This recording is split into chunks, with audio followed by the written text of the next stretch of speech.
Aujourd'hui, on parle de 5 solutions pour retrouver l'espoir.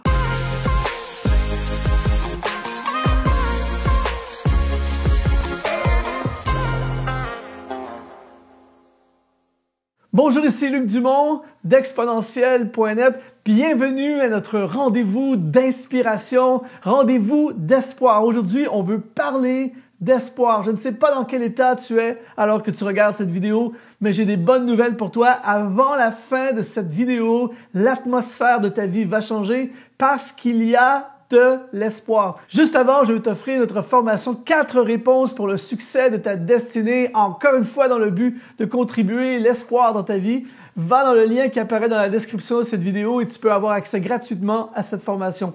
Aujourd'hui, on veut parler de l'espoir, c'est-à-dire que dans la poursuite de ta destinée, il va y avoir des jours glorieux, des saisons glorieuses et il va y avoir malheureusement parfois des jours plus compliqués, des jours difficiles et des jours ou des saisons moins glorieuses. Quelqu'un qui vit avec l'espoir va passer au travers de n'importe quoi. C'est-à-dire qu'il y a une puissance très forte dans l'espoir. C'est pour ça qu'il est très important de vivre avec ce sentiment, cette foi dans l'espoir constamment. Je lisais récemment l'histoire d'un monsieur qui s'appelle Viktor Frankl, qui a survécu les camps de concentration à Auschwitz et qui est psychologue et qui a traversé des moments extrêmement difficiles. Il a vu des gens mourir partout autour de lui et il expliquait que les gens qui ont survécu, les gens qui réussissaient à survivre le plus au milieu de cette atrocité étaient les gens qui avaient l'espoir,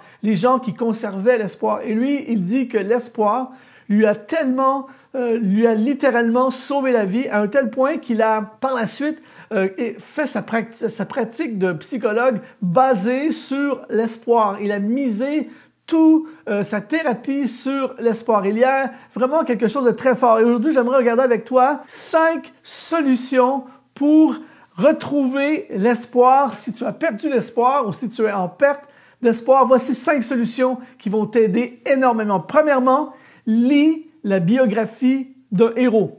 C'est-à-dire que j'aime lire, par exemple, des biographies de gens qui ont traversé des choses au travers de l'histoire, qui ont traversé des choses difficiles, qui ont relevé des grands défis, qui ont traversé des tempêtes épouvantables. C'est ultra inspirant et particulièrement quand tu es en perte d'espoir, c'est ultra encourageant de lire l'histoire de quelqu'un qui a traversé quelque chose de difficile et qui en est sorti vainqueur. Par exemple, récemment, je lisais la biographie de quelqu'un que tu connais probablement très bien ou tu as entendu parler, c'est Nelson Mandela. Quand tu lis l'histoire de Nelson Mandela, tu ne peux pas t'empêcher de retrouver l'espoir.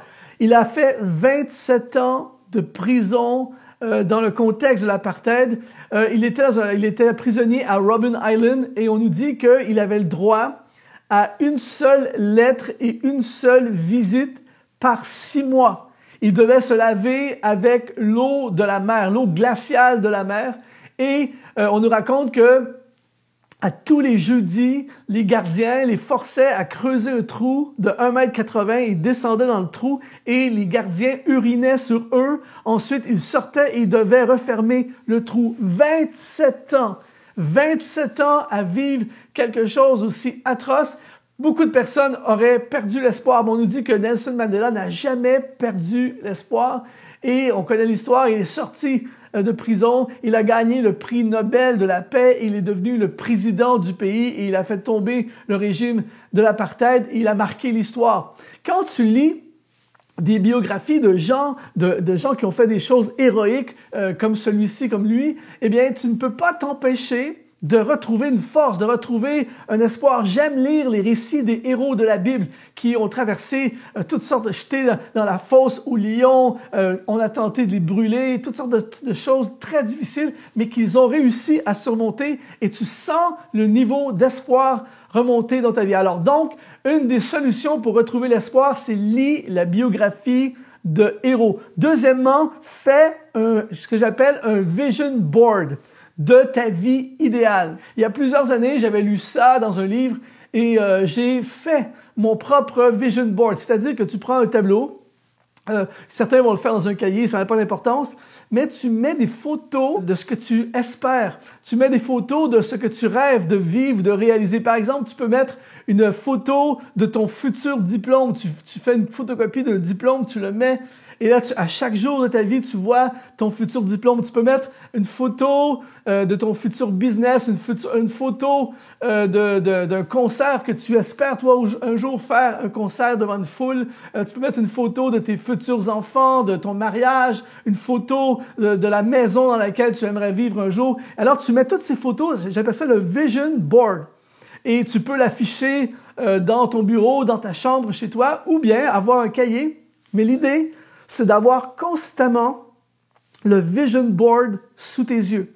Parce qu'il y aura des jours où tu vas te sentir en route vers l'accomplissement de ton vision board, mais je peux t'assurer qu'il va y avoir d'autres journées où tu vas te sentir très, très loin de ton vision board, mais tu l'as constamment sur les yeux. Ça te rappelle dans les jours compliqués, dans les jours difficiles, ça te rappelle la poursuite, ça te rappelle ta vision, ça te rappelle ton rêve, ça te rappelle ce pourquoi tu te bats, ça te rappelle l'importance de ne jamais abandonner. Donc, deuxième solution pour retrouver l'espoir, fais un vision board. Troisièmement, proclame des prières de foi. Il y a plusieurs années, j'étais dans une conférence et j'ai entendu un pasteur expliquer que lui, c'est ce qu'il faisait depuis des années. Il écrivait des prières, des déclarations de foi. Et à plusieurs moments dans la semaine, surtout dans les moments où il était découragé ou dans les combats, il faisait des déclarations de foi. Mais pas juste faire une prière, il lit la prière et ça booste à fond. Et j'ai commencé par la suite à faire mes propres déclarations de foi que je lis régulièrement, moi aussi chez moi, particulièrement le matin.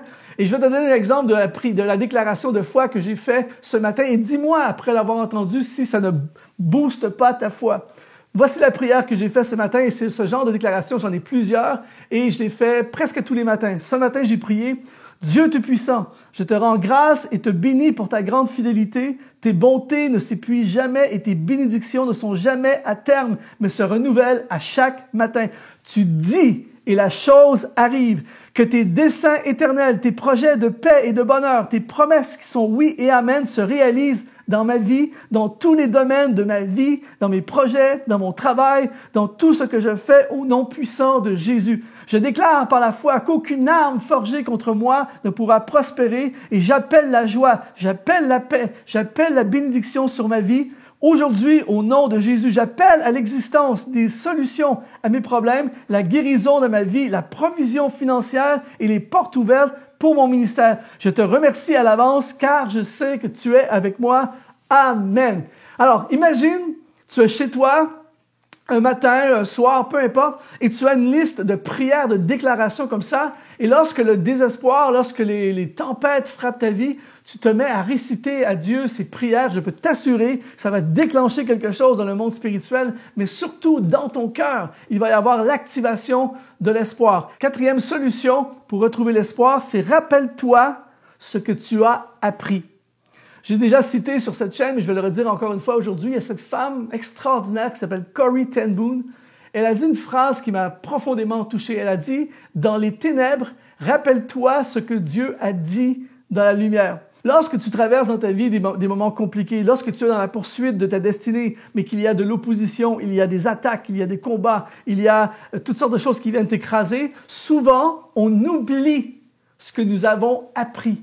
Et si tu veux retrouver l'espoir, rappelle-toi ce que tu as appris. Je lisais récemment l'histoire d'un monsieur qui s'appelle Louis Zamperini. Si tu penses que tu as des problèmes, eh bien, pense à ce monsieur qui, pendant la Deuxième Guerre mondiale, son avion s'est écrasé dans la mer et s'est retrouvé pendant 47 jours sur un radeau avec presque rien à manger. Et à un moment donné, il raconte qu'il y a plusieurs requins qui les ont suivis pendant plusieurs jours.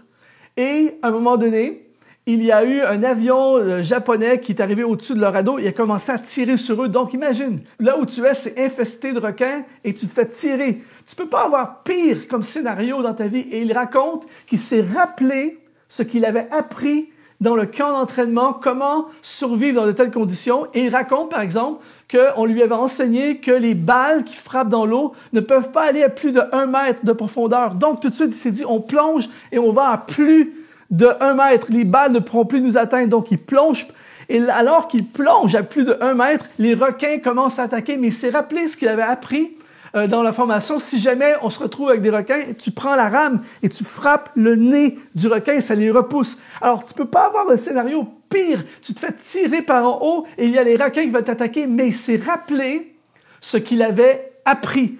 Et le monsieur a survécu à quelque chose d'aussi horrible, 47 jours dans un radeau, et il a vécu jusqu'à l'âge de 92 ans. Donc, c'était loin d'être terminé pour lui. Dans les moments de désespoir de ta vie, rappelle-toi ce que tu as appris. La dernière solution pour survivre, pour surmonter le désespoir et pour retrouver l'espoir, c'est souviens-toi que toute crise a une fin. Et j'aimerais te terminer avec ce passage de Job, chapitre 19, verset 25, qui dit « Mais je sais que mon Rédempteur est vivant et qu'il se lèvera le dernier sur la terre. » Dieu a toujours le dernier mot. Job a vécu une tempête horrible, il a vécu des épreuves terribles, mais chaque épreuve, chaque tempête, chaque crise a une fin. Et j'aimerais te dire aujourd'hui que Dieu a toujours le dernier mot. Et rappelle-toi ceci, peu importe ce que tu vis en ce moment, n'abandonne pas ta destinée, n'abandonne pas le rêve de Dieu pour toi, n'abandonne pas le projet que Dieu a placé dans ton cœur. Pourquoi? Parce que toute crise a une fin. Un ouragan a une fin, une tempête tropicale a une fin, un désert dans ta vie a une fin, une tempête de neige au Canada a une fin, l'hiver a une fin et ton épreuve, ta crise aura une fin. J'espère que cette capsule a pu t'encourager à retrouver l'espoir, a pu t'inspirer. Je veux vraiment t'encourager à mettre un like. Si tu as été touché, encouragé, mets un like, ça propulse la vidéo dans l'algorithme YouTube et plein de gens seront encouragés. Abonne-toi à la chaîne en cliquant sur s'abonner. Visite exponentiel.net. C'est un honneur de te servir. Ici Luc Dumont et je te dis à la prochaine.